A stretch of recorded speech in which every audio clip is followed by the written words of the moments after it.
team at sport-social.co.uk.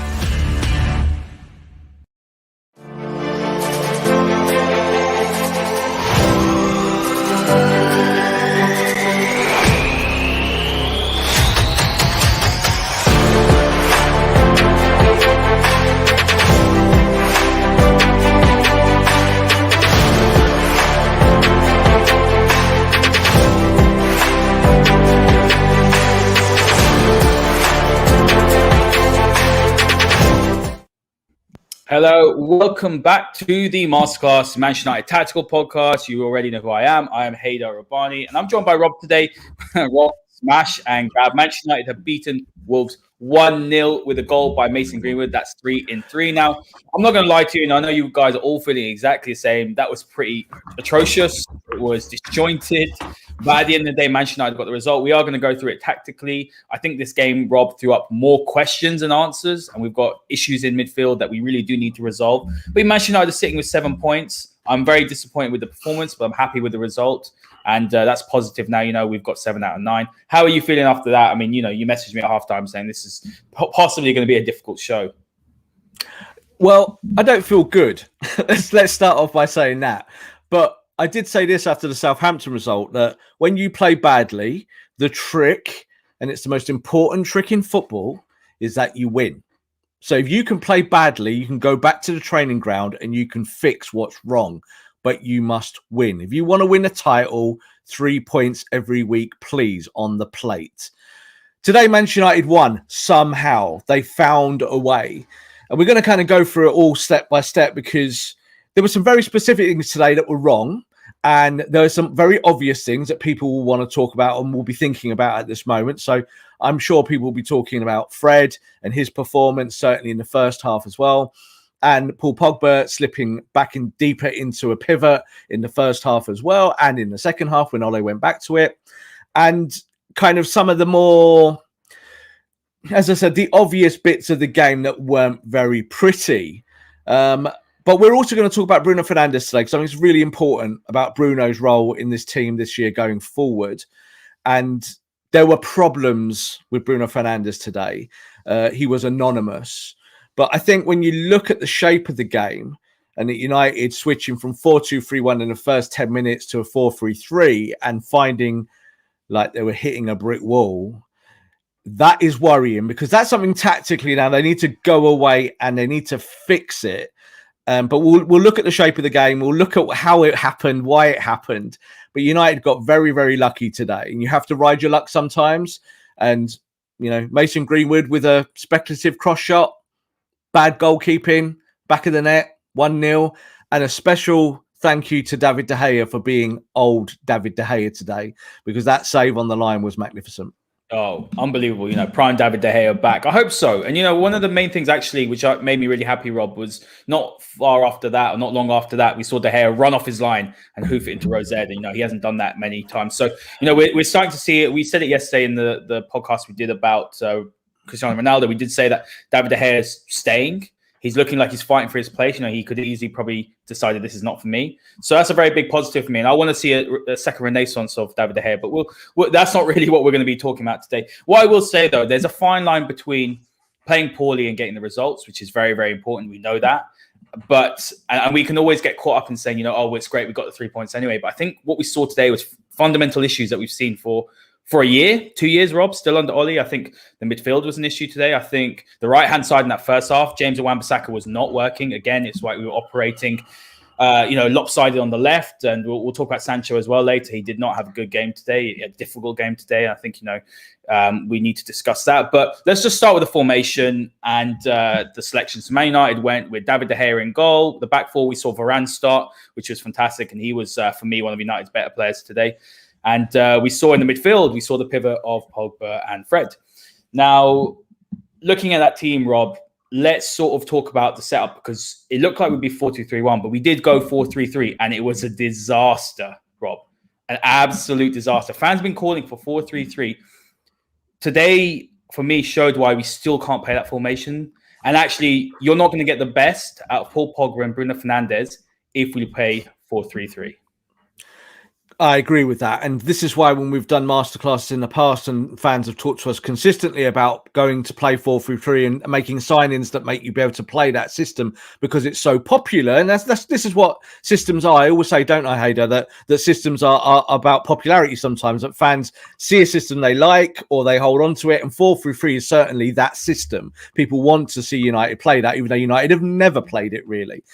Let's tell the story of the game, because I think it's really important to look at it step by step without going too slowly. So United started the game as 4-2-3-1. Paul Pogba in a double pivot, sitting back with Fred. Not two defensive midfielders, but in a double pivot. That's how it is. United's double pivot is not two sitting midfielders. And what happened? In the first 10 minutes, Fred got absolutely murdered. I in my head, I was calling it a career-ending 10 minutes. That's what I was calling it. Because Ole would have been sat there going, what is he doing? And the thing was, it was partly his fault because he's the guy who's making the mistakes and the errors, both positionally, both tactically, and with the ball at his feet. But the other side of it is that when he hasn't got McTominay supporting him, his head kind of just disappears, goes. And Paul Pogba was the guy supporting him with him. But of course, we know that Paul Pogba doesn't really have defensive qualities, doesn't really have the energy in those parts of the park to do the job. So what did United do? So after 10 minutes, United changed it. They went to 4-3-3, the fabled system that everybody wants to see. How did that work out? Well, United couldn't pass the ball. There was no feel. There was no chemistry. There was no nuance in their game. Everything came hard. And as I said, again, in my head, I was thinking, they're actually doing nothing right. Zero. There was no part of the game that looked good. So the only two players I think that looked relatively comfortable were the centre-backs. So you mentioned Varane there. I think Varane and Maguire were okay. I think they did their jobs. And even though Wolves were the team in the ascendancy, De Gea's not made lots of saves today, even though he made obviously the most important save of the match to get United the result. So that's the first half kind of wrapped up. Now, I wanted Ole to make big changes at half-time. I looked at that and I thought, tactically, it's a mess. The system is a mess. You need to scrap 4-3-3 now, and you need to go back to 4-2-3-1. And I would have facilitated that by either bringing on Matic or Van der Beek. I'd have taken off James. I'd have put Pogba up the pitch, and I'd put Sancho on the other side. That's what I would have done. So he didn't do that. He sat with it. He stuck with it. And he eventually went back to a kind of 4-2-3-1 shape with Pogba sitting deeper. And this time he did go to a more defensive pivot. So Pogba, you saw, became more naturally deeper. So he was playing more of a quarterback role. He was getting the ball deeper off the centre-backs. They were plugging that gap. They were stopping Wolves being able to progress through midfield so easily. And what he ended up doing to facilitate change was he brought Cavani on. Now, I wasn't surprised he brought Cavani on, but I kind of looked at where he was going to take the player off from. And obviously he took Dan James off. I think it was around the hour mark or something like that. But Dan James, who does all the functionality, but the issue is that when he gets that opportunity to shine, when he's in that last third, when he's got that ball at his feet, he's just a mess. So he was a mess again today. End was a real problem with Dan James. End product's a problem for Dan James, but he wasn't really the biggest problem in the whole game. But he was the right player to pull at the right time. I think it made it a hard life for Jadon Sancho as well, simply because the system's changing all over the shop. He doesn't know all these nuanced changes. He's been at the football club 2 weeks. It's really, really difficult. He's coming into the Premier League. You could see he found the pace a little bit tough. He hasn't, he's not faced a team like Wolves who are going to go hard at you. It's very, very different to Bundesliga football. And obviously very, very different to how Dortmund play. United are playing a system here. They're trying to invent a 4-3-3 that they can use going forward with these players. And you can see that it's in its infancy. Anyway, let's get to the kind of latter end of the game. So I think Pogba started to take control a little bit from deeper. It slowed the game down. It stopped Wolves kind of moving forward at the pace they were. And you saw even with Traore was running out of steam because he'd been running hard. It just took the gas out of Wolves. And United just started when Cavani came onto the pitch. It wasn't because of Cavani, it was just because of the shape. So United went to that 4-2-3-1 that they know. Go back to what you know. I always say this in football, and they did. They went back to what they know. They got a few opportunities. Mason gets a chance on the right, smashes it across. You get 3 points. So there's an element of luck there, but there's also an element of know-how. Go back to what you know, and if something doesn't work, don't always stick with it. And I think with today, Ole, he wanted to stick with it. He wanted to stick with that 4-3-3 in the first half. He didn't want to admit defeat from minute 10 to minute 45, and it could have cost United. United could have conceded 1 or 2 or 3 goals in that period and been blown away, but they didn't. But for me, when you look at it, the reason why 4-3-3 doesn't work is primarily because of one player. And that is because Bruno Fernandes, when he goes from a 4-2-3-1 where he's the number 10 and he's got license to press and license to sit in the hole and license to go chasing, because he likes to do that, doesn't he? He likes to follow the ball, go into the areas where he can be involved. In the 4-3-3, he's not as good at it. And that is key, because if United are going to play 4-3-3 going forward, I don't even know Bruno Fernandes can be on the pitch. Now, that's a big thing to say.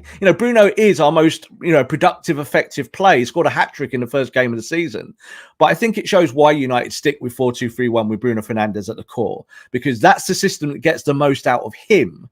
And if you play 4-3-3, you might want to get the most out of Sancho, or you might even bring in a Van der Beek eventually. I'm sure he'll get games. And there's other players that you're trying to find roles for, but you're kind of robbing Peter to pay Paul.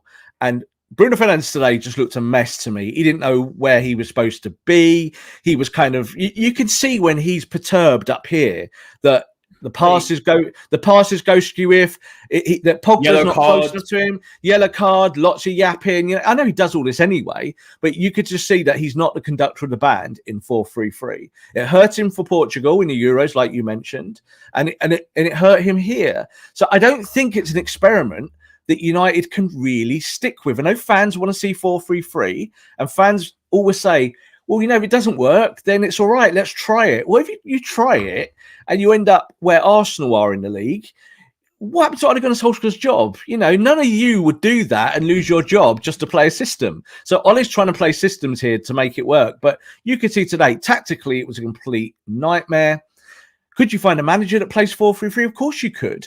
But as it stands, United's personnel says that you play 4-2-3-1. 4-2-3-1 rescued the result today, and I'm thankful that in that last 20 minutes that Ole got it right, that he got Cavani on the football pitch, and they stuck with that system, because that's how they won the football match.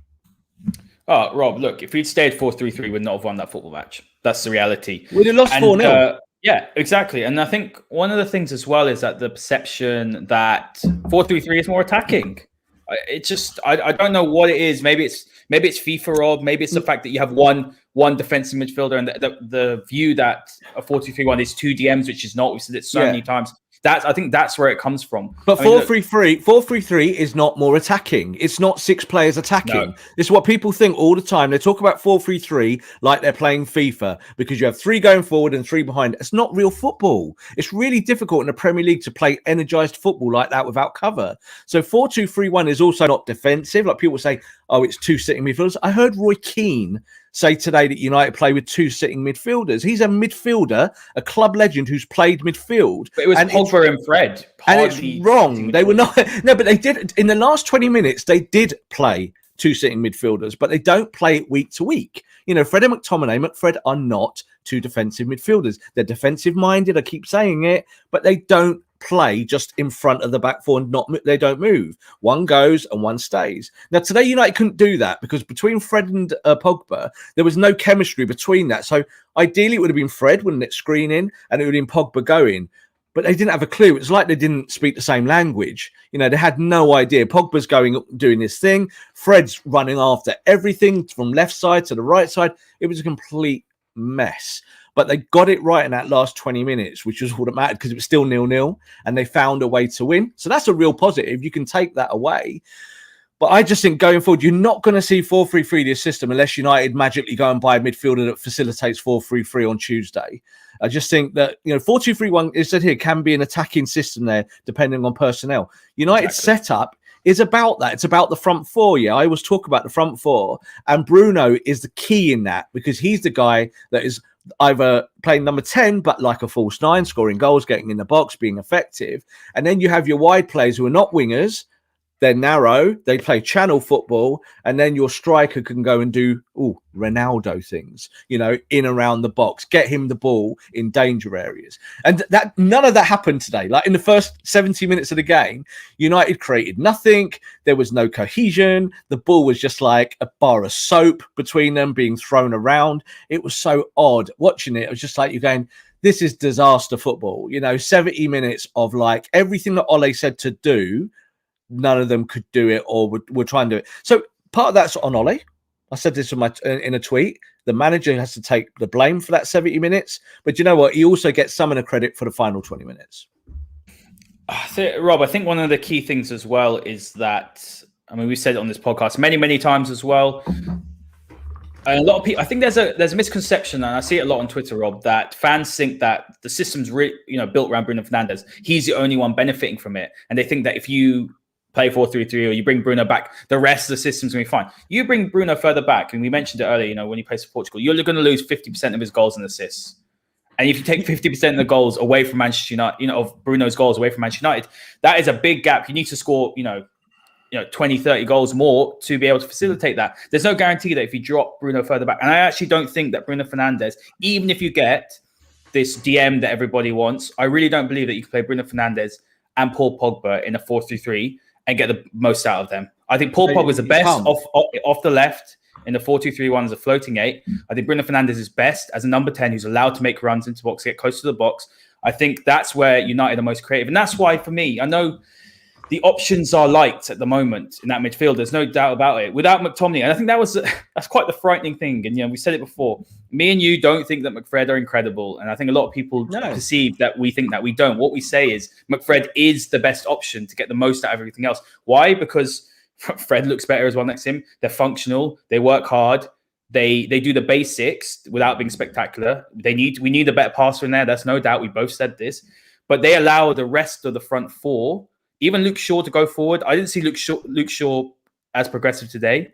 Yeah, because of the fact that the pivot was a mess. That's why. Yeah, and also when you switch to 4-3-3, you could see how United just went rabbit in headlights. So the first 10 minutes were bad because the double pivot was all over the shop. So we know that. But you could see that from minute 10 to minute 45, United just looked stunned. So you talk there about Luke Shaw and Wan-Bissaka, let's say. So both of those guys, there was no kind of progressive driving from them until maybe later on in the game. I think Luke Shaw picked up his game later on when it was 4-2-3-1. And you've also got to realise that when you train in a shape and you do it over and over and over again, it becomes programmed into you. So when you switch the shape, go to your plan B, and I think this is something we've talked about a lot in previous masterclasses, is that you kind of get this kind of brain freeze about what am I doing, where am I supposed to be, where am I, the naturalness in what I do. Now, United don't do plan B very well. Now, that's on Ole Gunnar Solskjaer. He's got to find a plan B. But you could say that Pep Guardiola doesn't particularly have a plan B, that Jurgen Klopp doesn't really have a plan B. They play their systems and they like to stick to them, or they just tweak them for the opponent. Now, look, when you think with Ole, I think against Leeds, United are doing what they do best. So they play 4-2-3-1, players in their correct positions, everything's great. McTominay was obviously in that match. We take McTominay out, what are you taking out of the team? Energy, the dog. I said it in the last episode, take your dog out of the team, you've got to put another dog in. It's really hard for Paul Pogba to replicate Scott McTominay things. It's just as hard as Scott McTominay doing Paul Pogba things. You just wouldn't work, would it? You just can't ask them to be the same player. But in that system, in a 4-2-3-1, you have to find answers. So, it could have been very easy for Ole at halftime to go back to Matic, because Matic at least would have been a defensive player. You could have just stuck them in there, plugged the holes. But I think at 0-0, Ole was still trying to win the game. Yeah, so this is how he, I think, looked at the match. Jadon Sancho, who we will touch on towards the end of the show, I don't think he had a bad game, Haider. I just think the shape of the match and how it is, it's like, what are you supposed to do? I don't think he had a bad game. Like Anthony Martial, people said Anthony Martial had a bad game in his first match. And we kind of said in that Southampton game that, there was no facilitation for the striker. And then when you looked at this game, it was exactly the same problem. So whoever was through the middle at any point in time was getting nothing because the ball wasn't progressing through the pitch, up the pitch to the danger areas. And when United finally started doing that in just the last 15, 20 minutes, it just looked better. And that's when they went and won the game. You only need one goal to win a game. 1-0 is fine. We'll walk away from this And that's how the boys will feel. They'll come out of it and they'll go, that was awful, but we'll go and fix it. We'll go and work on it, but we won. And that's all the table cares about. The table just cares that you win. So ultimately, we're okay with it, but the performance, as I said, was so kind of I talked the other day, I said the word dysfunction, and I still use it all the time with United, is that there's still dysfunctional elements, and Ole has to find the answers to it. You can't always find the answer in a transfer. You've sometimes got to find the answer within. But I do want to also add, Rob, and I tweeted about this as well, that how different is this Wolves side to the way they were under Nuno? They're completely different. They were, you know what, Rob? Fantastic, very fluid. And this is the thing, 3 games in, Bruno Laga has been there for 3 games. Well, he's obviously had the preseason.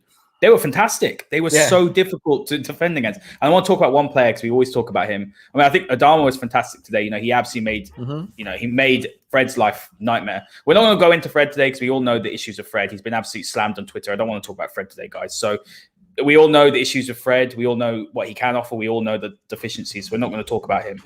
Everyone else will be talking about him. We're not going to do that. But Ruben Neves today, Rob, I thought he was fantastic. He keeps it so simple. For me, you know, he has a good passing range, the usual passing range that we see. But I think I thought he was brilliant today from a defensive point of view. We've looked at his stats previously before. You know, he's very good at interceptions. He's not the quickest. He's not the strongest. You know, he's not the fastest. But positionally, the way he reads the game is fantastic. And I think if Manchester United are going to look for a player, I know we're not going to go and play fantasy football, but that's the sort of player you think, right, he could fit in a 4-2-3-1 next to McTominay. He really could, and he's the sort of, that's the smart sort of signings. I mean, I'm always impressed when I watch him, but I was really impressed today, and I did watch him more closely. And they had a lovely balance to their team. If they had a goal scorer today, Rob, I mean, Jimenez is just coming back from the fractured skull. They would have beaten United 3-0, 4-0. Let's be honest. Yeah, and you know, they're definitely a progressive entity now, Wolves. And I got lots of kind of tweets and replies to when I said about, you know, Van der Beek. I thought he might start today, Van der Beek. And again, the way the game went with Fred, I can kind of see why Ole didn't fancy that pair up of Fred and Van der Beek, because it might have been even worse than Fred and Pogba. But I think when you look at where Wolves are now, people were saying to me, oh, Van der Beek, you know, was man of the match against Wolves last time. I was trying to say in the kind of minimal tweets that you can without going completely into a book about it, was that this is a different Wolves side. So this Wolves team, this Wolves type, this is not Wolves playing under Nuno. This is Wolves playing a completely different brand of football. So again, people might not be up to date on what Wolves are doing. They've had more shots than pretty much any team across the first 3 games of the season.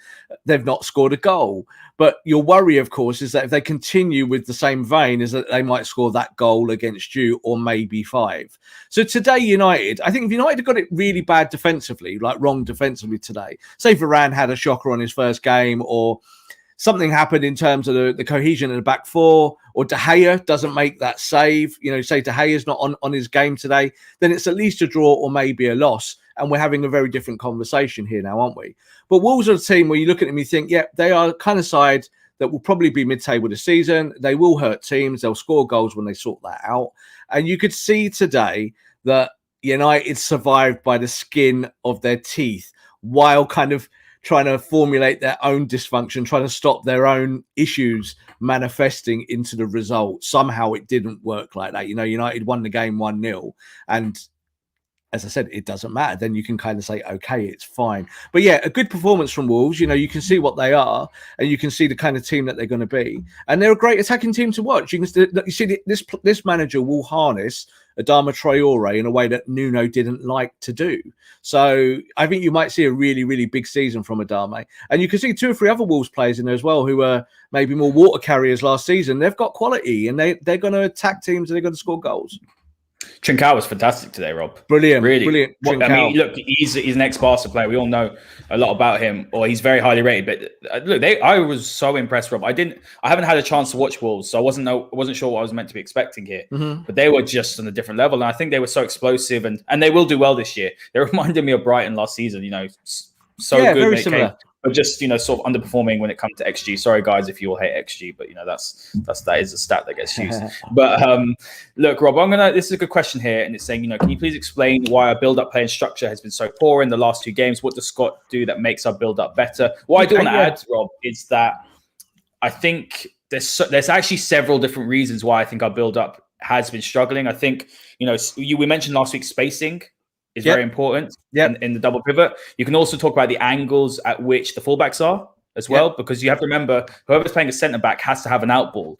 And, they want to have more than one or two options. And if the pivot aren't giving you options and the only other second option is to go out to the fullbacks or to go long, I think that's been Manchester United's problem the last few games. I think whoever's been playing at centre back, Lindelof last week, Maguire this week, and Varane, I think they were lacking options. And I think the issue comes from the pivot. And, it went to 4-2-3 today. I think United need to sort that out. And I think when Scott does play and Fred play together, I think their spacing, they seem to understand each other a bit better, don't they? They understand their roles a bit better.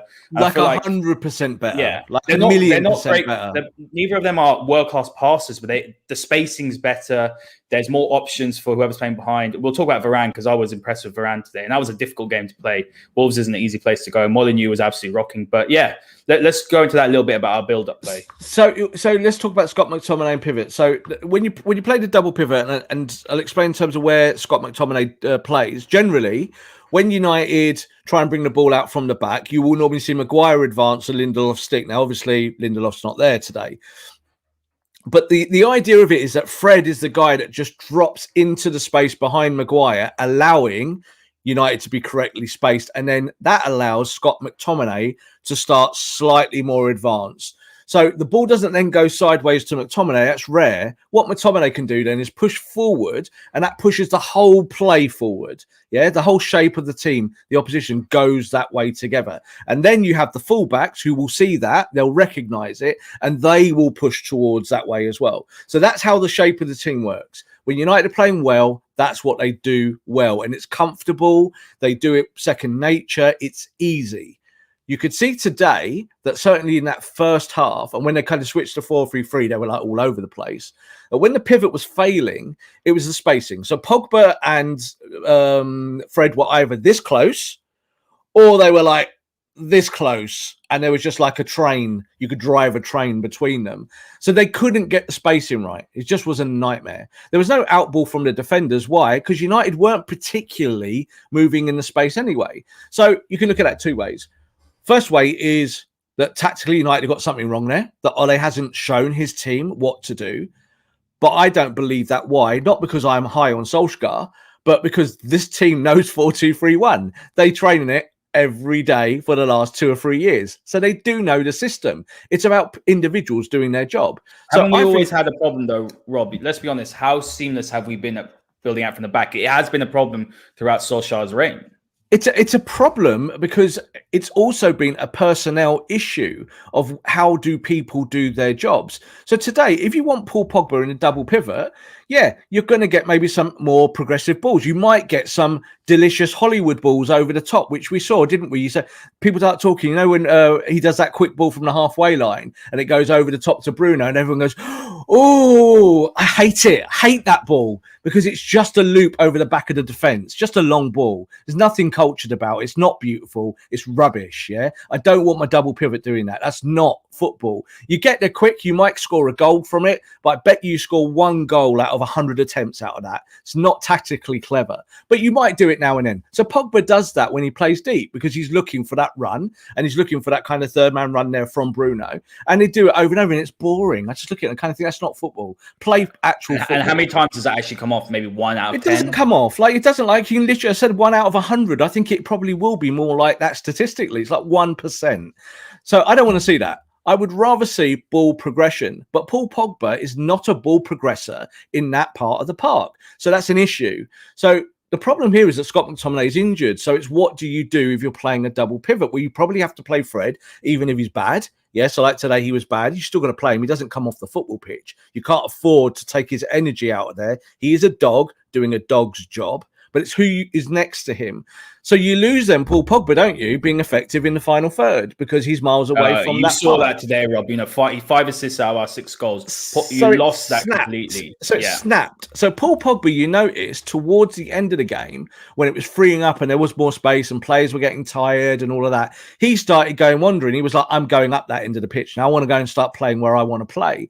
And I do think that part of it is that. It's not that Paul Pogba is lazy or not motivated or anything like that. He does not want to play in the double pivot. He's not interested. It's not where he wants to do it. He'll do the job. He'll do as he's asked, but He's just that you could just see it's just not his game. But that's a question for Ole to answer now, because Ole has to do this going forward and say, do I put Van der Beek in there? Do I trust him? Do I just go with Matic and play with two defensive midfielders? Because, but then that's going to hurt my ball progression. These are all kind of fundamental questions about the philosophy of Manchester United. But Ole has to answer them. And it's difficult because if you're playing a more progressive team like, say, Manchester City or a Liverpool, you can play counter-attack. That's easy. Let's just sit back a little bit, use our pace and go. But United can't do that against Wolves. Wolves are too fluid. Southampton were fluid as well. Like people said, Southampton play a low block. They didn't play a low block at all. They played pressing style. So United found that difficult. So questions, as you said at the top of the show, more questions than answers, and that is an issue. And it'd be nice to hear some questions from the audience, because I can see there's lots rolling through there. People with some really good kind of notes about the game. And it's a United are in a difficult place because they're trying to integrate two brand new signings, and now they're going to have to integrate a certain GOAT. Yeah, so how do you get that? Because Cristiano Ronaldo doesn't make this a better performance today. No way. There's no service. Cavani came on. We had our first shot on target in the 57th minute, and that was Fred's shot. I can't even remember it. This is the whole point of it. It's like, United's goal came out the blue. I was sat there glum as anything. Like when we scored, I was a bit like... That was me. I was like... We're 1-0 up. I didn't celebrate it. I just went... Yeah. That's good. I'm glad we won. I just thought, thank God, let's close this game out. Exactly, and that's good because I think that was you've got to be able to turn horrendous performances into positive days. And I think in the past, United have had good days and still lost, and that's worse. You can play really well and lose, but it counts for nothing. If you haven't got 3 points, it just means nothing.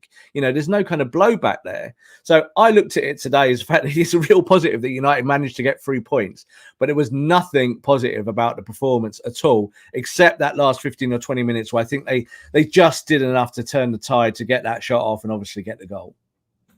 Yeah, absolutely, Rob. And there's a couple of questions here before we go on to Varane and Sancho. But question is saying, so are we saying that Bruno can only play in one system? I don't think it's necessarily. I don't think so. I mean, he can play 4-3-3, but it's just not going to be very good.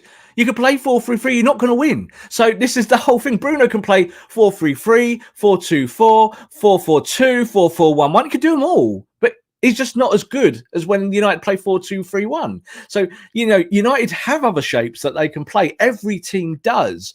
But managers will always lean on the shapes that win them games. So it's not that we can't play other shapes, but you saw today that Bruno Fernandes sitting in the midfield doing midfield things, number 8 jobs, across the midfield with 3 midfielders who've got to dictate those channel spaces. So they've got to press and they've also got to support the defence. Bruno can press, but if he presses beyond the attacker, which he likes to do, you've then got like a whole field behind him. Yeah. It's like 100 yards behind him. And then if the ball goes over him, you're dead. You are dead. The best teams in the Premier League will love that. If you give that to Man City and you give that to Kevin De Bruyne's going, great, I'm so glad you played 4-3-3 today because I'm going to kill you now. So United have to be aware of those things. So I think that's the issue with Bruno, is that he's good at what he does and he's cultured. He'll score you goals, but he isn't the best ball progressor. He's not great as a number 8. He's much better as a false 9 or a 10. He's not particularly clever in wider areas, I don't think. And he does make bad decisions sometimes when he's getting flustered. He doesn't just get the ball down and play a cool 5, 6, 7, 8 yard pass. So there's lots of questions around that. And for Ole, he has to develop the system rather than just maybe chop and change. Something I do want to add as well is a comment here, sort of saying, even if we sign a defensive midfielder, so on, solve the way we played. Today the team got no shape and purpose. I actually tweeted something similar. I said, if anyone thinks that just a defensive midfielder comes in, suddenly everything's fixed, it's not. There's fundamental issues, and we've spoken about it, and the question was great about the build-up, and I think that is some of the problem at the moment for us. So even if you have a defensive midfielder there, yes, maybe the shape in terms of, what they're doing and maybe the spacing will be better, but I think there's still fundamental issues in this side. We saw the right-hand side, which you mentioned, with James and Wan-Bissaka, and it did not work today. And we've got issues with Fred as well, and there's a comment here or a question saying how much of the problem is solved by just playing together. That's a great point. I think that is, true. You need more game time. It's the third game of the season. I agree. Since there's new additions, different fitness levels of players, Cavani just made his first appearance today, Mctominay is out. That's 100%. You have to take that into consideration, Rob, because We are 3 games. We are 3 games in.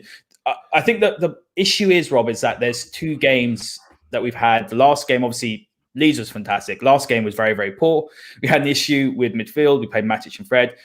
Ollie's tried to change it to fix it. Pogba and Fred hasn't. So we're looking at it in like, where are the options? That's the problem, really, I think, for me. What's the solution? Today was fundamentally worse than Southampton. Yeah, Southampton was bad, and we got a draw out of it. But we nearly won that game. You know, we nearly kind of, you know, if we won that game, it would have been different. Today, Wolves were much better than us.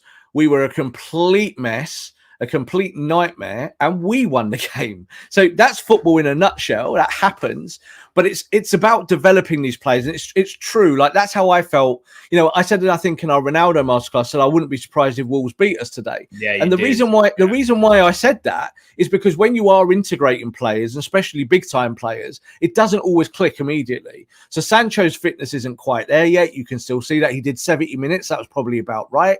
You can see with Varane that Varane, you know, he's a Rolls Royce. He got through the game, but he does that by managing himself within the game. So you can see that he doesn't overrun. He doesn't overextend. He's not like Eric Bailly throwing himself in front of everything. But at the same time, he's still covering. He's doing intelligent work. Exactly. He's passing the ball. And I think we did see a little hint today that Maguire is going to get just that little bit more respite with Varane next to him. Is that Maguire, if he makes one mistake, I think he got nutmegged by the lad from Barcelona. What's his name? Trincao, yeah, and the block by Varane. Trincao, he goes through his leg, and Varane just went from here to there in no time and blocked the cross. And I just went, Lindelof doesn't get there. No way. You know, Lindelof could be on a motorcycle and he wouldn't get there. We would have been 2-0 down, Rob. But there was 2 instances where Varane just covered the ground. The athleticism is absolutely phenomenal for a centre-back. Exactly. And so, like, blue sky thinking might dictate that today United played badly, but there's like 1 or 2 things that got them over the line. Certainly, one of the things that got them over the line was that the defence was pretty solid today. So even the whole back 4 and De Gea, Wolves had opportunities in the final third, but it wasn't a kind of a pepper fest of the goal. It wasn't that they were like hammering United. United were kind of playing further back. They did in the last 5 minutes end up quite deep, United. I didn't like that. I'd have rather them seen them kind of play football, but there wasn't a lot of football on show today from United. But the back 4 at least did look solid. And you think, good, that is something to take forward, because you win titles, you win trophies through your defence. It starts there, and that's where it ends as well. You know, if you can stop opponents, then you can win football matches. United stopped Wolves with a bit of luck, but they also stopped them by their organisation. And as I said at the top of the show, 1-0 is always enough. Yeah, I think just to add to Varane, Rob, I think he got the assist today as well. I think it was a great debut. I think he's one of the few bright sparks. De Gea was one of them as well. Mm-hmm. And, obviously Mason got the goal. But the biggest thing for me, and we talk about this in the Varane special that we did. Guys, if you haven't watched that yet, definitely have a watch of that, because we actually talk about how Varane will fit into the system, what he'll offer. One of the things that stood out for both of us, when he's at Real Madrid, was one, if you actually look at his statistics, he's got very low sort of tackling statistics. Mm-hmm. And you look at it, you think you're a bit puzzled why. It's because he's smart. He's more of a passive defender, but he thinks about when to go and when to not. You saw that today. There was no protection from that midfield. Zero for him and Maguire. Yeah. And I thought Maguire was okay. I don't think he was particularly great today. I think, he's not had the great start to the season, but Varane looked levels above him, Rob. And that's kind of what I want. For me, that's what I saw. I saw a defender who reads the game better, the anticipation is better. They're different players, and I think the partnership's going to work. To go into a game like this, and the Wolves are a physical, direct, explosive side. The crowd is, the Molineux is an absolute cauldron in terms of noise. The fans are very, very noisy over there. And he was fantastic. And there's a good comment here. He calms everything down. Absolutely, he was calm. I was a little bit worried actually throwing him into this game. I saw him on the team sheet. Maguire was a little bit erratic. Yeah, a little bit today. But when I looked at Varane, I thought, the athleticism, as I said, the sort of the reading of the game.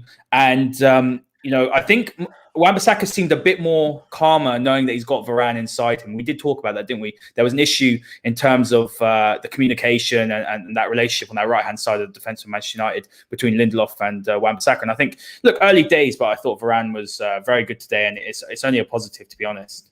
Yeah, I think Varane was good today in terms of his debut, coming into the Premier League, playing at that pace and kind of showing that he's not particularly bothered. You know, as I said, he's a Rolls Royce.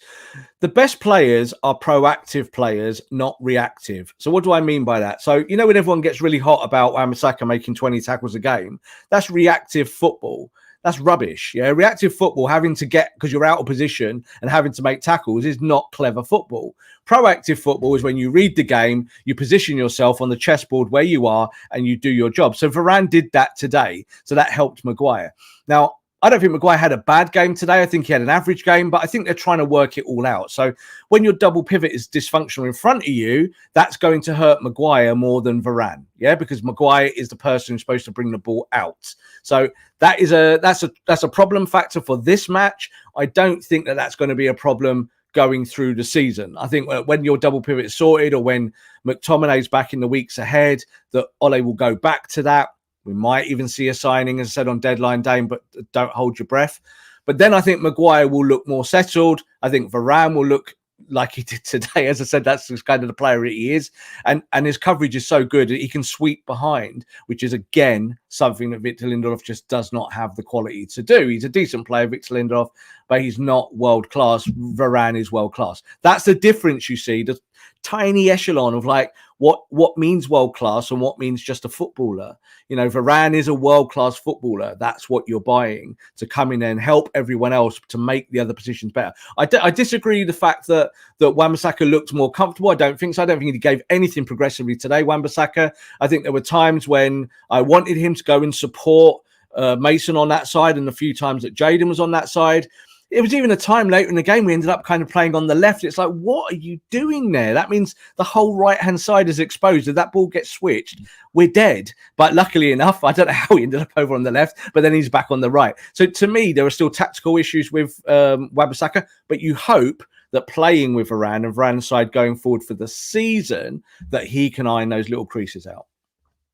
Yeah, I think there's still question marks over Wan-Bissaka. You know, he has improved, and there's no doubt about it. But I think, you know, United need more from him going forward. And I think that without Trippier coming in, I wanted Trippier to come in, but it's not going to happen now, most likely. Unless Dalot does go before deadline day. We saw Dalot come on. I think Dalot has got an opportunity. We mentioned it yesterday, didn't you, Rob? That Ollie does like Dalot.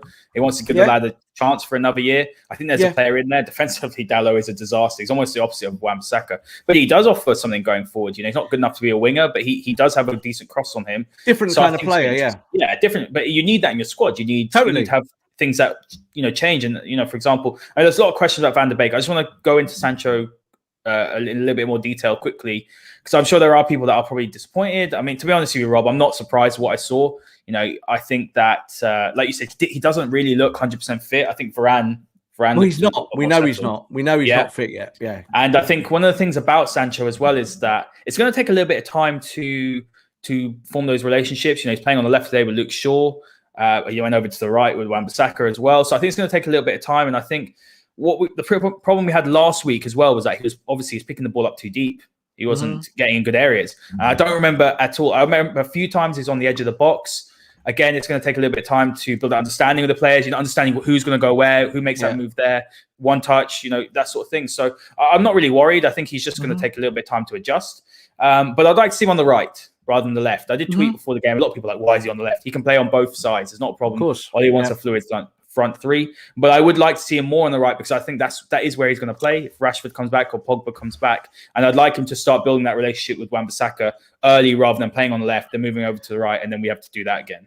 And I think when Marcus comes back, and obviously we know he's back in training, it might take him a little bit while to get match fit and whatnot, is that when Marcus is playing on the left, I think Jadon will feel more balanced with someone that he knows really well on that side. So when he plays on the right, the switch is there. They just have more cohesion. They're friends. They've got the professional relationship obviously as well through England, and I think that will help him. It's gonna take a little while for Sancho to fire. So the difference with, say, Jack Grealish at City is that he's effectively playing his role at Aston Villa, isn't he? That's what he does.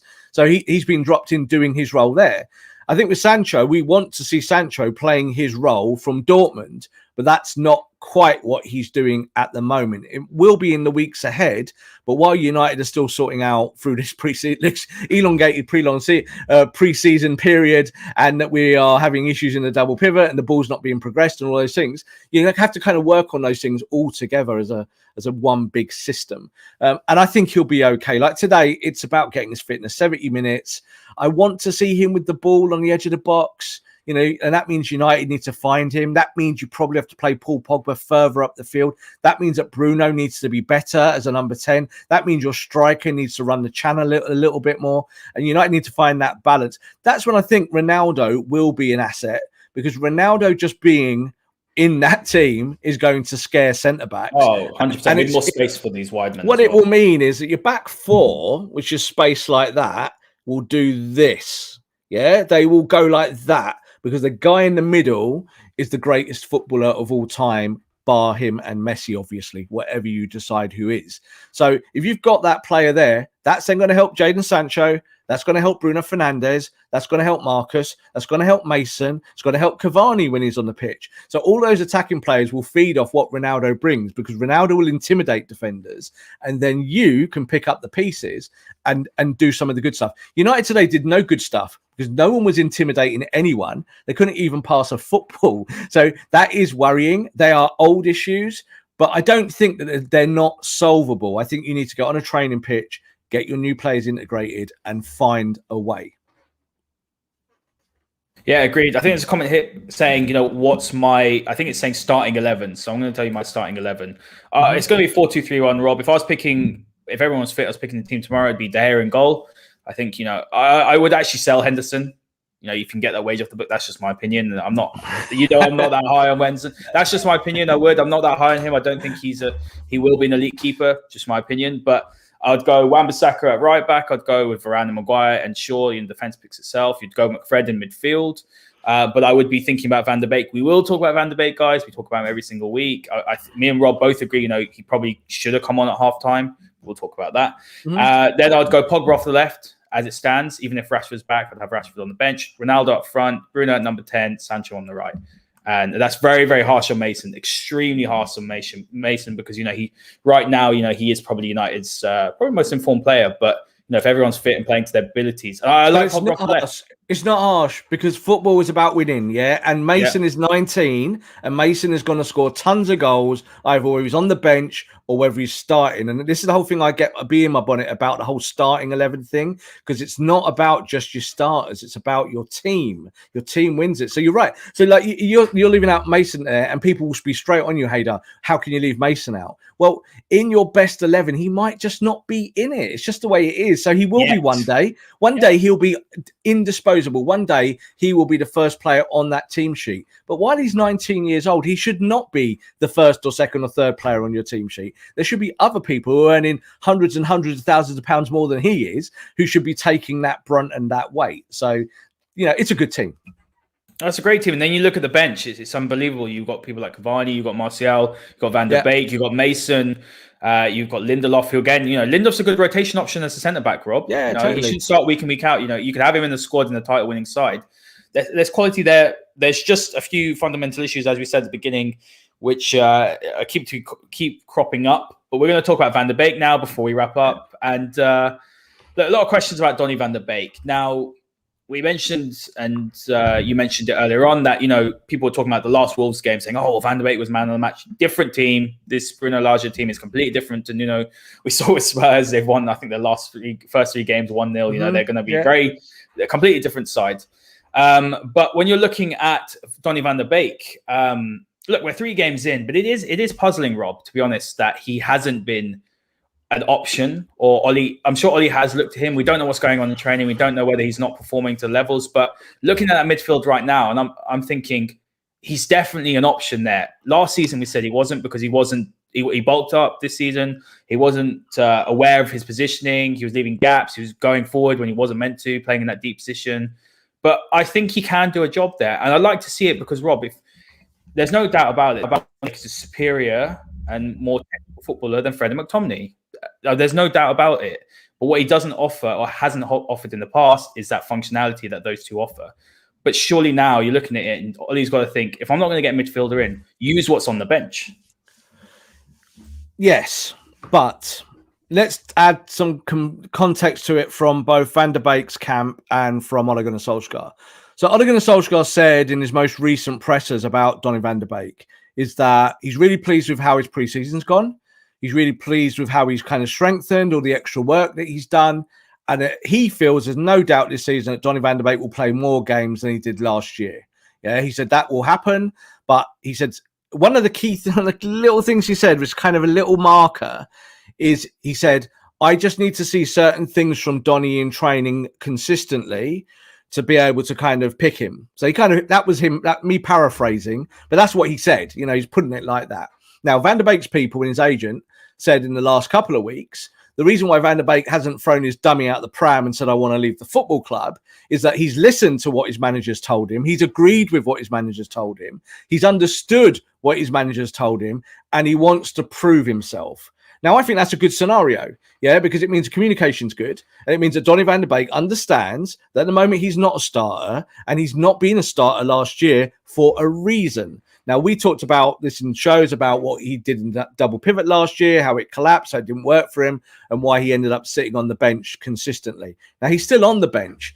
Today was an opportunity for Ole, if he really wanted to do something different and play maybe say a 4-3-3 from the beginning, you know, play that kind of system. He could have played Van der Beek in there. But then you'd have had to have said, what do I do with Bruno Fernandes? Because in that system, you probably want Van der Beek being the central fulcrum, being kind of someone in the middle. He doesn't really fit the kind of wider areas in a free, and there's less protection there. And then you're kind of saying to him, well, you've got better in pre-season, you've done this, you've done that, you're physically stronger, but hey, it's the Premier League now. We've gone up a gear, and look, you've just gone and played Wolves and got killed and we lost 3-0. You're not playing again. So I said at the start of the match that this might not have been a good matchup for Donny van der Beek. And that's what I meant. It's not that Donny van der Beek hasn't played in Champions League semi-finals like people were saying to me. Like, oh, you know, he was playing against Crows and he's a great player and all this. Well, do you know what?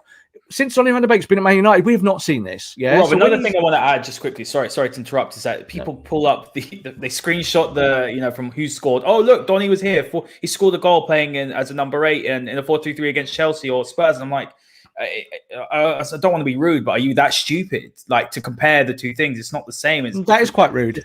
Well, I'm going to say it. You know, are you stupid? Right. Yeah. It's comparing apples and oranges. Though. It's like saying, okay, well, you know what? Bruno Fernandes played number 8 at Sporting at times. So that's fine. So that means you bring him into Manchester United's team and he's better as a number 8. No, he's better as a number 10. And I actually would argue this. This is going to be a bit of a hot take, guys. So please don't destroy me in the comments or if you listen to this on playback. But you could argue that Donny van der Beek fits better as a number 8 in a 4-3-3 than Bruno Fernandes. Well, yeah, of course he does. 100%. And it's not a hot take. It's not a hot take. That is.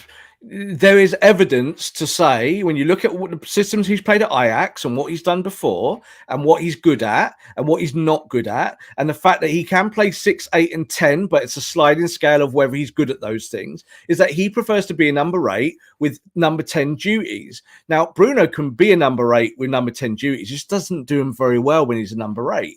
So if Bruno Fernandes isn't scoring goals and getting you assists, what's the point of Bruno Fernandes? So you would then have a more conventional midfielder in there that maybe didn't do the stuff that Bruno does on the edge of the box and kind of going into the box. And then you would have a Donny van der Beek. So I think you're right, Haider, in that context of looking at it like that. And that's what Ole would need to decide. But say he dropped Bruno Fernandes today, right? Let's be honest. He drops him and plays Donny van der Beek and loses the game. What happens? Sorted. And, you know, we all know that.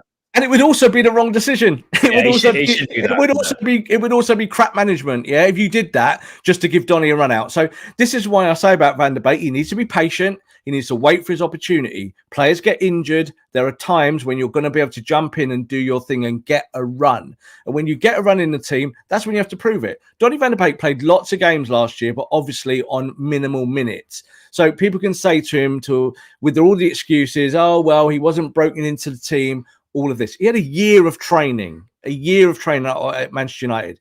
Now, it does take a year sometimes for new players to understand what Manchester United's about. It's a hard place to play your football. But Donny van de Beek needs to be better. So at the moment, he's not getting on the football pitch. And there will be reasons why he's not getting on the football pitch. He had a really good preseason. And today, Ole thought, do you know what? I've got to do a different double pivot. I trust Paul Pogba to do it because Paul's done it 200 times in his career or whatever, 100 times for Manchester United. That's why I'm doing it. And Donny's going to have to sit.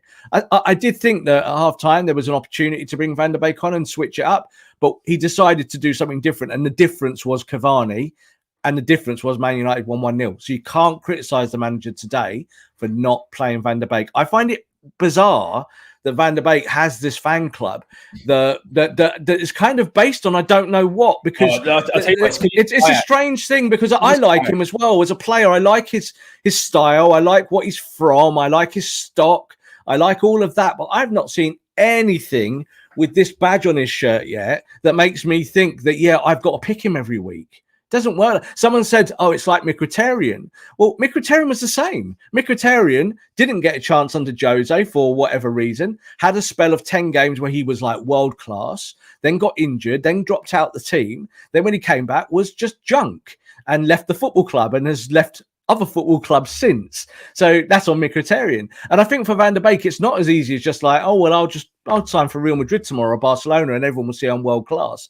I think he's got work to do. And that work doesn't just happen in 1 or 2 or 3 weeks. He'll get his chance.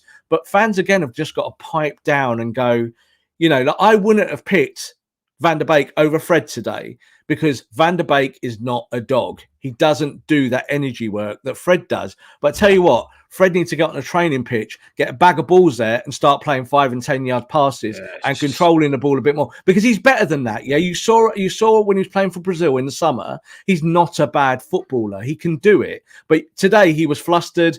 The system was all over the place. He can't play the 4-3-3 very well. He can't play without McTominay as well. He was asked to play as a lone defensive midfielder today. That's not his game.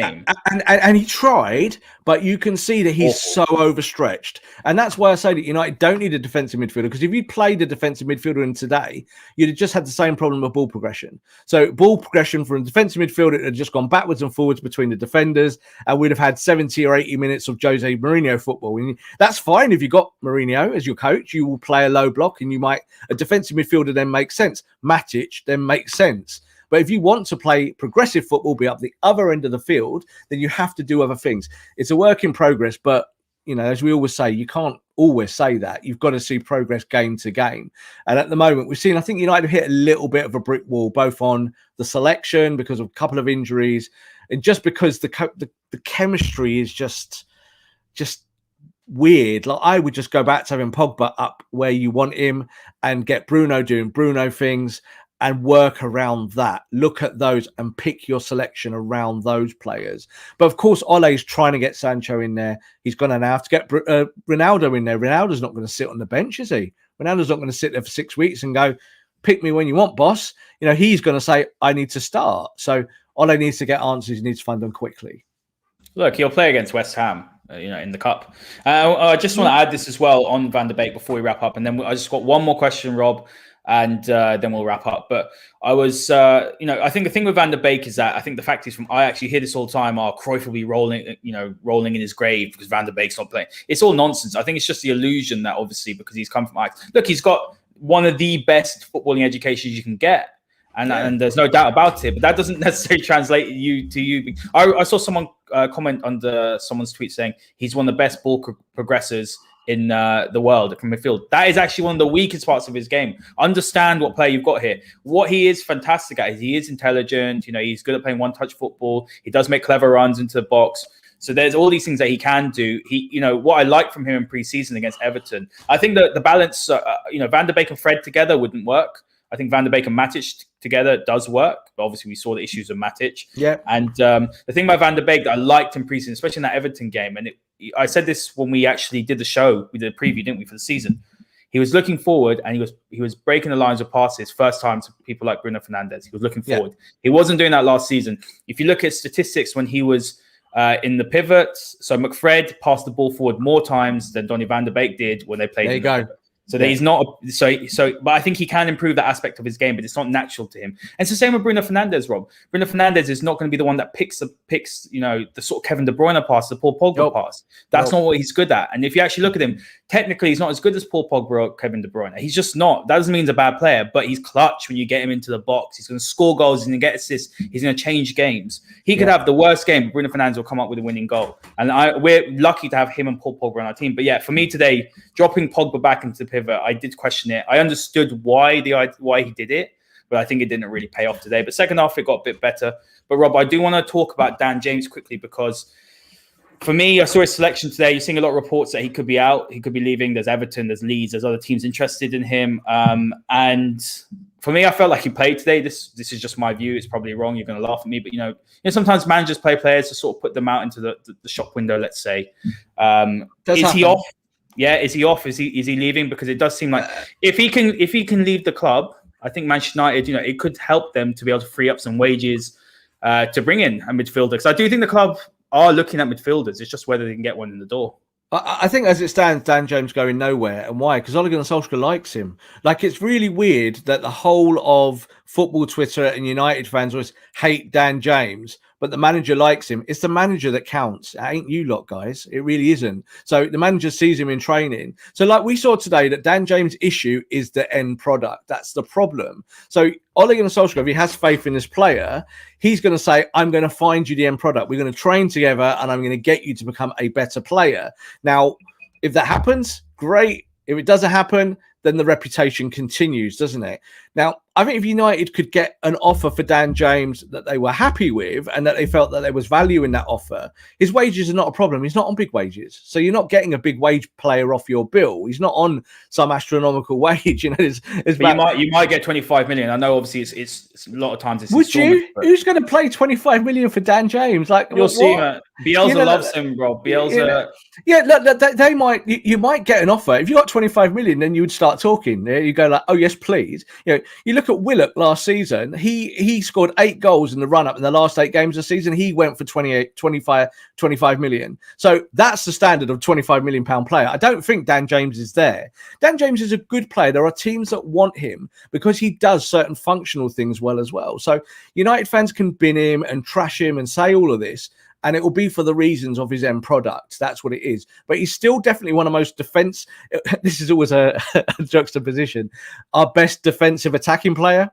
He's really good at that. You saw even today where Wan-Bissaka lost the ball when Wan-Bissaka was going forward. Who saved his backside? It was Dan James running back and getting a tackle in. So Ole does appreciate those things. I think managers do. So I don't think Ole's going to make his own squad weaker to just bring in another name. And it doesn't work like that. Like, it really doesn't. Like in transfer deadline day, you might lose one, you might gain one, but very rarely do they kind of work out together. It's just because you're either trying to trim your wage bill or you're trying to add a piece. Now, I wouldn't be surprised if United had a piece. Yeah, I wouldn't be surprised if United go, we've tried to do our business, and Jesse Lingard suddenly is gone because you saw there was no Jesse Lingard really today, not involved in the game. You might even see, if someone bids for Donny van der Beek, that Donny van der Beek is shown the door. If Ole thinks, I'm really not going to use this guy, and he's just been giving him lip service for the last few weeks, that could happen. Well, he's done it before with Sanchez. He's got exactly. But I think the fact that they're going to let Ahmed go out on loan. So if you're going to let Ahmed go out on loan, you're not going to let Dan James go, are you? It just doesn't make any sense. So, this is why Dalot has stayed, because the Trippier deal has basically collapsed. Atletico wanted way too much money, certainly for a player that's got 1 year with another 1 year option. So he will stay there. And I think United looked at him and go, well, let's look at Dalot for 6 months. Yeah, because in 6 months, we might be able to develop the boy. We might be able to make him a better defender, a valid option off the bench at least. Whereas this is the whole thing with Dan James. For him, he's a bench player who starts every now and then. Once Ronaldo is in the team, that's another attacking position gone. And that means that Mason will probably cover the right a little bit more. So Mason might be the backup right-sided player. But Sancho's going to be a starter. Rashford's going to be a starter. If Pogba isn't up there, United have got options. I don't think Dan James, there's a kind of, from within the club, a real heat about getting rid of him. No one looks at him as a problem. He's a player that does a squad job and does it to decent standard. And I find it weird that the fans get really upset about these fringe players who do fringe things, and they kind of like get rid of him. It's like, well, if you get rid of him, what are you going to do? You just problem is, Rob, you have injuries. Who do you put in there? That's like no. The problem is that I think everyone knows he's a fringe player. The problem is he plays too much for a club the size of Manchester United. He plays too much. He starts too many games. Let's just put it that way. Yeah, I don't think the statistics support that, Haider. Like, I think when you look at his 2 or 3, like his tenure at United, he's had big spells where he didn't play at all. 20, 30, 40 games on the bench and never coming on and not playing. So he has been used last season, certainly a little bit more. That was mainly down to shape and down to injuries. So he gives you that energy going up that way and back that way. And if you want Wan-Bissaka to go, you might want someone to cover, because Wan-Bissaka's not so good going forward. And he also gives you the option of playing left and right. So not all your players can do that. So I'm not going to lose sleep about Dan James. Dan James leaves the football club. I'll say good luck, Dan. The reason why I'm saying, one sec, Rob. The reason why I'm saying this is because someone did message me, and the guys in the comments are saying here, Ollie just said James could go. That's why. There's a potential. There is. He's just said that. He's just said that in the presser. If, like I said, if there's an offer that United go, we like this offer, then there's a chance that he'll go, isn't there? There's always that chance. But what I'm saying is that I don't think United are kind of shopping him, and that's the way I actively look at it. When United shop players, we hear about it or we know about it. They're not shopping Dan James. But if someone comes in and they think, do you know what, a loan spell at Everton is going to give him tons of games, or loan spell at Leeds, or someone is going to pay 25 million, like you just told me, you were like 25 million, then United might go, we'll take that 25 million because we've just given Ronaldo 25 million in wages for a year and another 25 million next year. So there are all those things come into play, Haider, certainly with finances. I think that's more United will be looking at. They'll be looking at kind of their wage bill and saying, right, where can we chop and change? Do we need this player? I'm surprised they kept Delot, but they've said openly they're keeping Delot because why pay Trippier £30 million to sit on the bench? Doesn't make sense, does it? So I think if Dan James is just going to be a rotational figure, they'll keep him. If they think they'll get more out of him by a sale or a loan, then they'll let him go. And I agree with you. I think today might have been a bit of shop windowing. United have done that before. Tuanzebe played the other day, didn't they? Yeah. United shop window. That's all that was. So managers do that. Sometimes the board say to them, we need to move this player on, or this is the player we've decided we want to move on with the director of football and whatnot. Dan James' place is not secure, but I don't think that Dan James is a problem to anyone at Manchester United. No, I just think, look, people talk about squad player. He is a decent squad player, but I still think Manchester United need to get to the level that even if you're a squad player at Manchester United, you still have to have a good enough end product. And I think that's where he lacks. Of course you do. It's not good enough for you to just be, you say, he does track back, he works his socks off. But that's not good enough for Manchester United, even as a squad player. I'm thinking about squad players now, and I'm looking around, I'm thinking people like Elanga, who's got more of an end product, someone like Pelistri, someone like Ahmad. That's the level that you have. Ahmad surprised us with how good his end product was and his technical fundamentals. I think that's where James is lacking. So, he really does get a rough ride. It's not nice to see. He does get a rough ride. He gets abused left, right, and center. You can never ever doubt the fact that he gives 110% every single game. He'll work hard. If Ollie tells him, I want you to track back every single time on Adama, let's just say, for example, he said that today, he will do that without a shadow of doubt. And he's another dog. He's another dog. He's another one that sometimes you need people to chase. So you're right. His end product is not good enough. But if you believe in the boy, then you stick with him and you play in games and you put him in. You're right. Elanga is a much bigger talent. Ahmed, a much bigger talent. But it doesn't mean that Dan James doesn't have a place at the football club. I hate this either or. People always do this, that there's an either or an or. There isn't an either and or. Everyone's individual. You build your squad for your individuals and find a way. So, Dan James might leave the football club, but they won't be because of Elanga. It won't be because of Ahmed. It will be because they don't believe that he fits their profile of what they need anymore going forward. Yeah, and he had chances today, didn't he? He had chances in that final third to do something good, and he could have scored or he could have got an assist, and he did nothing. So that is a problem.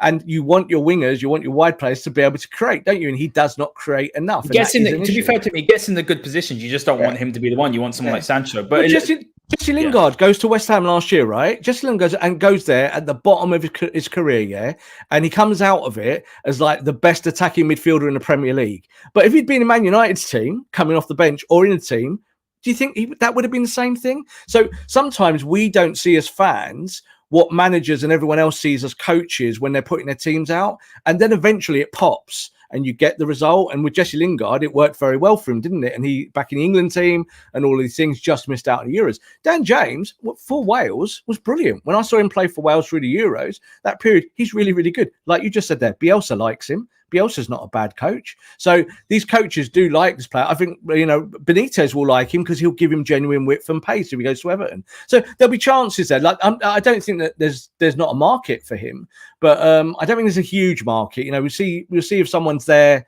that really wants him. But again, if he stays, no problem. If he goes, no problem. Absolutely, Rob. And there's a comment here saying that apparently Ahmad is injured. Loan deal. It looks like it's going to be off, so that's quite interesting. But let's go to the last word. We'll see. I don't know about the injury there. Was it? No, that must be very fresh news. Yeah, apparently it just happened in training. So, yeah, look, let's go to last word. And what I will say is, look, today was difficult to watch. I'm not going to lie to you. You messaged me at halftime saying this is going to be fun. And the Masterclass is always fun with our great listeners, guys. So thanks for all your some amazing, really insightful comments. Honestly, that helps us run the show very smoothly. So thanks very much, guys. But looking at Manchester United now sitting with 7 points out of 9. I think they're second in the table. I haven't had a chance to look. So you know what? We are. It's a good start. It's better than last season. That shouldn't be the standard. And I'm frustrated. Like I sat there today, Rob, and I thought there's one player that I'm looking at who's wearing the same headband as me. He's copying my hairstyle, and his name's Ruben Neves, and he is top drawer. And I would love to see a player like that at Manchester United. Or I'd love to see United have quality like that in their midfield. We know there's issues. We know that there's still problems that need to be resolved. They're not new issues. We sit here every time and we actually go through the same issues before we do the show. But look, we're going into international break. 2 wins and a draw. Cristiano Ronaldo is back on the 11th. Positives, and I want to be positive. I don't want to sit here after every game talking about the manager's position. I've done that in the past, and maybe I have been more emotional in that point, but I don't want to talk about the manager's position. I just want to see Manchester United do well. I see a really exciting squad. I see deficiencies in midfield. Manchester United, for me, need to get a midfielder in before we end. But there's more positives and negatives, and this side can blow teams away in a second. But they can also do what they've done today and last week and be absolutely atrocious. But the key is to keep on getting those points, keep on winning when in previous seasons we wouldn't have done so. What's that? Is that 2 wins and a draw now, isn't it, to open the season? So that's all right. Let's be honest. 2 wins and a draw is probably par for the course. That's what, at the start of the season, you'd love 3 wins, but, take what you can. I agree with you. There's no real need to be overtly negative going into third game. Someone said to me in the last one, like when I said it's only 2 games long, people go, oh, that's why everything is wrong at Manchester United because we would never have said that 10 years ago or 5 years ago and all of that. Of course we would have. We would have said exactly the same thing. Under Fergie, we'd have gone, yeah, it's only 2 games into the season. It doesn't matter how well you play. It doesn't matter if you score 20 goals in your first 2 games. You don't win the title in your first 2 games. You don't. So United have got the weapons. They've got the players. It's been a good transfer window. It's not the perfect transfer window. I described it as an A- to you the other day. Why is it an A-? Because you haven't got that extra midfielder. Ruben Neves would be a fantastic option. For 2 years, I've written articles about Ruben Neves coming to Man United and that he's the kind of player that we need. Someone who's a number 6 but can play progressively as a number 8. And let's be honest, if you want to play 4-3-3, Ruben Neves will play 4-3-3 100 times better than Bruno Fernandes. He'll play it loads better than Scott McTominay, and he'll play it better than Fred. One of the comments just said there, Fred wouldn't get in Arsenal's team at the moment. I tell you what, Fred would get in Arsenal's team ahead of Xhaka. That would be that's reality, yeah. So sometimes when we look at our worst players at Man United, we obviously feel bad on them or down on them, but quite a lot of them would still go and walk into most of the top teams in the top 10 of the Premier League. Jesse Lingard's a really good example there. He can't get off the bench for 2 minutes, but he could go to teams in the Premier League and score 20 goals in the season or something like that. So I'm happy with what we've got at the moment. I think you have to just go with it. And also injuries are going to affect selection. So I think McTominay is a big loss. I think you need energy in your double pivot. I say it all the time. I'm not quite sure United have got the runners in the double pivot when you take Fred there, because Fred needs help. Fred doesn't need to do all the work. Fred, this is why I say you don't need a defensive midfielder. You need 2 in the double pivot that do this. One goes like this, one goes like that, and then they do this, and then they close it down. And that's how a double pivot works. Doing this is so key, Rob. So key because we want our fullbacks to go forward. And I think at the moment Luke Shaw can do that. Wan-Bissaka's not doing that as well. And I think that's another little bit of an issue. And that's why Oli wants Trippier, or that's why Dallow's here, because Oli does want him to. He wants more from Wan-Bissaka. It's not even the end product from Wan-Bissaka. My issue with Wan-Bissaka is actually on the ball, in the build-up. But it's not what Wan-Bissaka does do. It's more what he doesn't do. So this is the whole thing with Wan-Bissaka. He can certainly, he's a winger by trade. Yeah, when he was a kid, he was a winger. He was an attacking player. Never even had a sniff of defending. But yes, he's a great tackler of the ball. And I saw a couple of comments there saying he was their man. And actually, I'm not quite sure why. He makes that brilliant block on the line, and that was fantastic. And that's a reactive moment where he had to be reactive. He didn't have a choice. But for me, he's still got lots to learn. He's still a young player. There's a reason why he's not in the England squad. I know people, get on Southgate's back about it, but I don't think he's probably England class or international class yet. He's almost there. On his day, if he can add more assists, more progression to his game, and just more tidier football, so like less giving the ball away and less silly passes inside, and just more kind of width that Luke Shaw does with the overlap, I think you've got a good player there. I think you're all right with Wan-Bissaka. But just the final word on it, I think we just have to be a little bit more patient. What we saw today was not pretty, but you got the 3 points, put them in a bag, go home. As you said, it's the international break now. That kind of coming up to that period always gives managers time to reflect and reevaluate and look at 3 games. The 3 games have not been perfect, but the first game was brilliant. The second game was poor, but you got a point, so it wasn't the worst thing. And the final game today was a complete disaster for 70 minutes, but you won. So there are lots of kind of little positives there, which kind of almost like double entendres to kind of say, well, you kind of think to yourself that it was awful, but you won. It was bad, but you won. Something didn't work, but you won. That winning bit is what wins you the title. Yeah, look, there's a lot of teams competing for this title, and I just want to say that, guys, thanks for all your support. It's been amazing. If you haven't seen the Ronaldo one, we did do that yesterday, actually. We just got that last-minute one. Please do check it out, because you'll be very surprised to see what Ronaldo can actually offer this Manchester United team. I'm still on the high. I'm going to enjoy the week off and try and cop a ticket. If I have to spend a couple of $100 for it, I'm going to do it, Rob. So I might see you at Old Trafford on the 11th. Guys, enjoy the international break. Unwind. Let's not have Ollie in and Ollie out. Let's just enjoy it, because there's more positives than negatives. Enjoy the break, and we'll see you next time. This podcast is part of the Sports Social Podcast Network.